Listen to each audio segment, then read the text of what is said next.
আজকে আমাদের রাতের মেনু ঘুগনি ও পরোটা। মটর আর আলু সেদ্ধ করা হয়ে গেছে।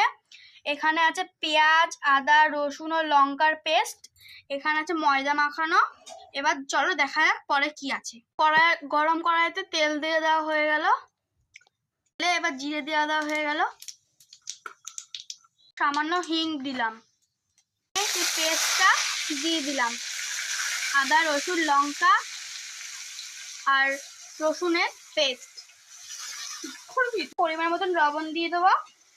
এখন পরিমাণ মতন হলুদ, মতন কাশ্মীরি লাল লঙ্কার গুঁড়ো, পরিমাণ মতন জিরে গুঁড়ো দিয়ে দিলাম।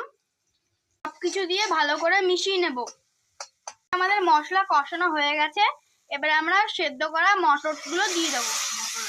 মটর ও আলু। আমাদের পরিমাণ মতন জল দেওয়া হয়ে গেছে। আমাদের ঝোল ফুটে গেছে। আমরা পরিমাণ মতন নুনও দিয়ে দিয়েছি। এখন আমরা গরম মশলা দিয়ে নামিয়ে নেব। ভালো করে মিশিয়েও নেওয়া হয়ে গেছে। এখন আমরা নামিয়ে নেব। এখন এতক্ষণ রেস্টে রেখেছিলাম। এখন আমরা চলো ময়দাটা এখন বেলে ভেজে নিই। ভালো করে গোল করে নেব। নাইটি দেখা যাচ্ছে, বস্তা দেখা যাচ্ছে যাচ্ছে না, ছেড়ে টুড়ে যাচ্ছে না। তারপর ভালো করে আটা মাখিয়ে একটুখানি চ্যাপটা করে নেব। এইসব বলতে হয়? বলো ভালো করে গোল করে নেব। তারপর মাঝখান দিয়ে আর একবার বেলে নেব। তারপর এপাশ আর এপাশ পাল্টে ত্রিকোণা আকৃতি বানিয়ে নেব। কড়াইতে ত্রিকোণ আকৃতির রুটিটা দিয়ে দেব।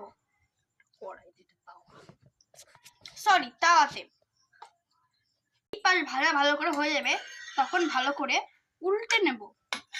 এরকম বলতে হয় না, ভাজা এগুলো ব্যাস দেখাই দিতে হয়। এই পিঠ ও ওই পিঠ ভাজা হয়ে যাবে, তখন ভালো করে নামিয়ে নেব। কড়াইয়ের মধ্যে তেল দিয়ে ভাজা রুটিগুলো এটার মধ্যে দিয়ে দেবো।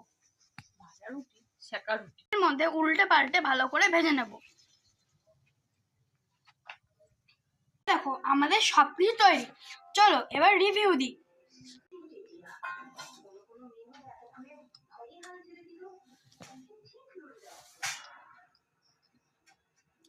খুব সুন্দর, তোমরা সবাই ট্রাই করবে। টাটা।